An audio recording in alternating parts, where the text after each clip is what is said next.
Hey guys, and welcome to the Working Money channel. So we got the crypto market cap here at 228.8 billion. We got Bitcoin dominance riding at 66.2, and Bitcoin right now trading at 83.25, Ethereum 159, and XRP 0.219. And so as you guys can see here, down a little bit by less than 1%, essentially the top three. And we're just seeing a retracement right now. This is XRP on the daily. Let me just bring up Bitcoin real quick. So you can see, right, we hit a high of over 9,000 per BTC back on January 19th. And now we're seeing that retracement, okay? So after this strong move up over the last couple of weeks, we're seeing that retracement, and now we're trading at 82.79. And guys, the same is going on for XRP. We can see that same movement, okay, that strong movement up at the beginning part of the year, and now a retracement. So essentially, we're just keeping an eye on this. We just got to wait and see, okay? This is a game of wait and see, and when Bitcoin moves up, it brings all the other cryptocurrencies up with it. And again, guys, this is the spec market. We treat Bitcoin as that leading indicator. We treat it as the index to see what other cryptocurrencies do in this market. This has nothing to do with real world utility, has nothing to do with the fundamentals of Ripple, the company, or anything else that's going on in the ecosystem. We are just seeing XRP move with the ebb and flow of Bitcoin until, of course, we see something that changes that. I saw this from AMB Crypto. And so this Ripple and Coinbase execs co-chair Blockchain Association's Market Integrity Working Group. So the Washington, D.C. based Blockchain Association launched their Market Integrity Working Group today. This initiative is meant to ensure greater transparency and provide a clear regulatory framework regarding cryptocurrency to customers. The working group will be co-chaired by Brianne Madigan. We know Brianne Madigan, head of global institutional markets at Ripple, and Rachel Nelson, senior director, associate general counsel at regulatory at Coinbase. So these people from Ripple and Coinbase respectively will be the head or rather heading this new blockchain association. And so, these guys have one thing in mind. They want that regulation to happen, and they need a strong team at the helm to help make that happen, to help push that through. And this is why they're doing this in Washington, right? They're doing this so that we can use cryptocurrency on a day-to-day basis and have it regulated. The lack of clear understanding regarding the regulations that govern the cryptocurrency market has become a major barrier. Okay, we know all that. They talk about the poor mainstream adoption down here. Here's a quote here. Customers in cryptocurrency exchanges deserve a clear regulatory framework, the establishment of which would ultimately enhance market integrity and drive consumer adoption of cryptocurrencies.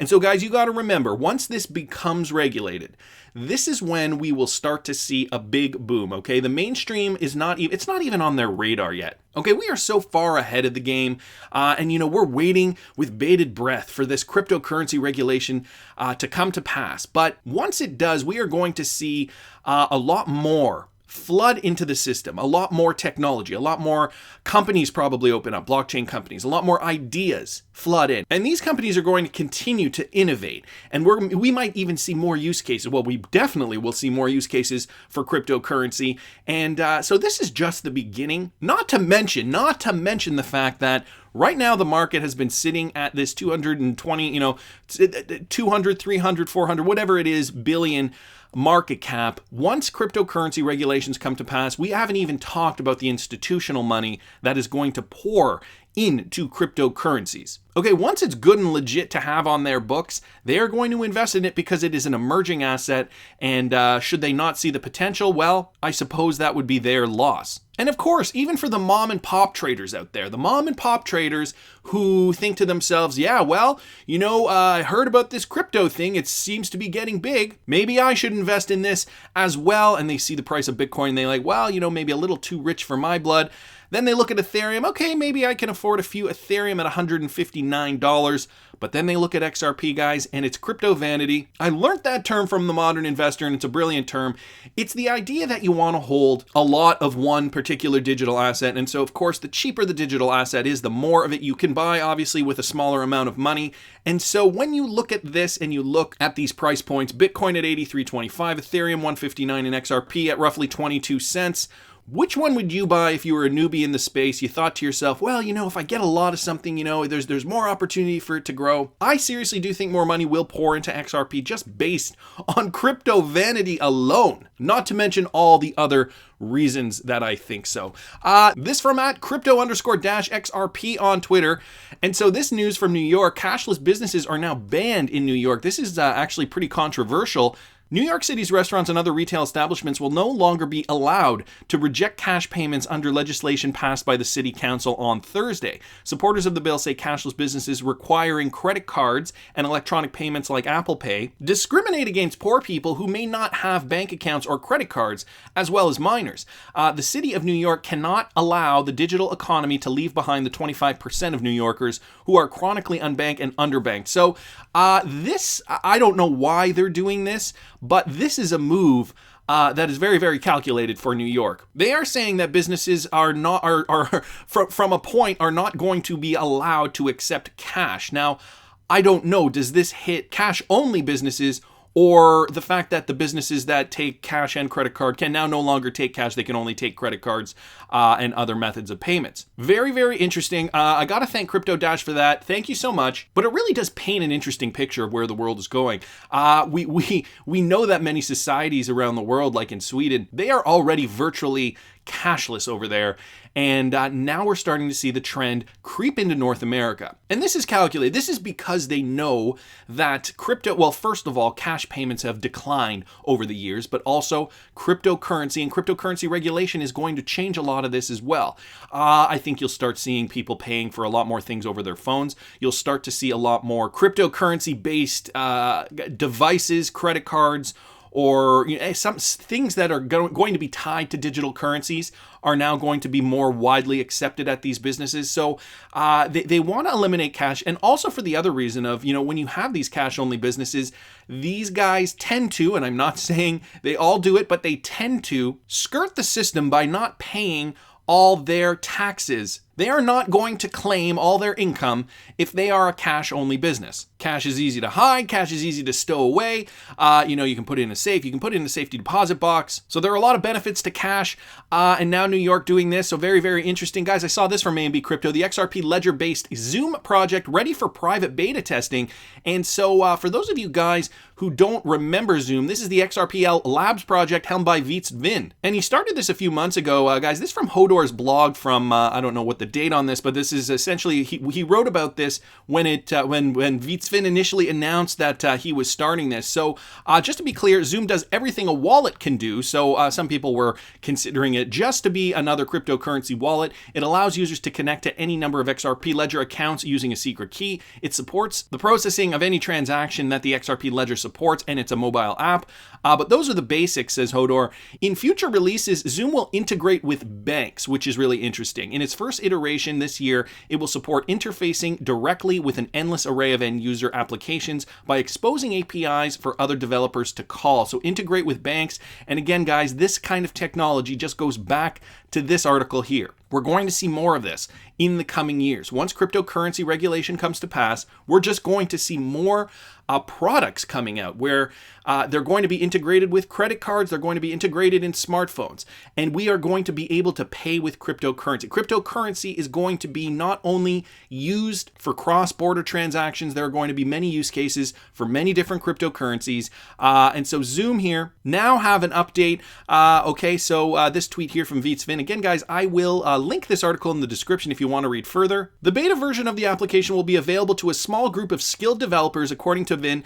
The team has been aiming for an iOS release date of January 24th, followed by the Android release date in the subsequent week. So guys, be ready for that, January 24th. Or rather, sorry, that's the beta for the small group of users. Here's a quote though. Well, I'll be in touch with the testing developers in the next 2 to 3 weeks. Baltazar 223 and this is Tris, who are also working on the project. We'll work on some interface and usability improvements. We already have some planned, and we'll add plus improve before we'll release Xumm to a bigger beta audience. After that, public beta. So they're ready to roll on this. So the project has been delayed for some reasons, including security and usability. here. And again, guys, I will link this article in the description if you want to read further. But it's great to see that they're going to be starting the beta testing now. I will be curious to see how Xumm works, and we'll be downloading it from the App Store when it is publicly available. And guys, finally, this from Bank XRP. So we heard about Ripple taking 50% of India in 2018. For those of you guys who weren't here then, that was the news. Ashish Birla mentioned it at a conference that Ripple essentially had 50% of India. Well, now get this, guys. MoneyGram aims to become a leader in cross-border payment services. So this out of New Delhi, MoneyGram aims to become a leader in cross-border payment services. MoneyGram International, a global provider of money transfer services, is aspiring to be the market leader in cross-border services in India. The market leader. Okay, and they have a strategic partnership with execs, which we had mentioned in a former video. So they're expected to fulfill this ambition and become the biggest providers. They say down here, we want to be the largest cross-border remittance player in India. MoneyGram already has 35,000 touch points in India. Our aim will be to grow to 10 times with this partnership. So 10 times would bring them to 350 touch points in India. And guys, let's not remember, India remains the world's top recipient for remittances. Did I say let's not remember? I meant let's not forget. Robin Raina, EBEX Inc. Chairman, President, and Chief Executive Officer, said that over the next 90 days, EBEX Cash would like to take the number of MoneyGram touch points in the country to 90,000, which means an additional 55,000 touch points. So the Indian market, EBEX Cash customers in these locations can now access MoneyGram platform to quickly send or receive money to family and friends across over 200 countries and territories. Our intent is to take MoneyGram wherever we are. We are heavily committed to MoneyGram. As on date, EBEX Cash has as many as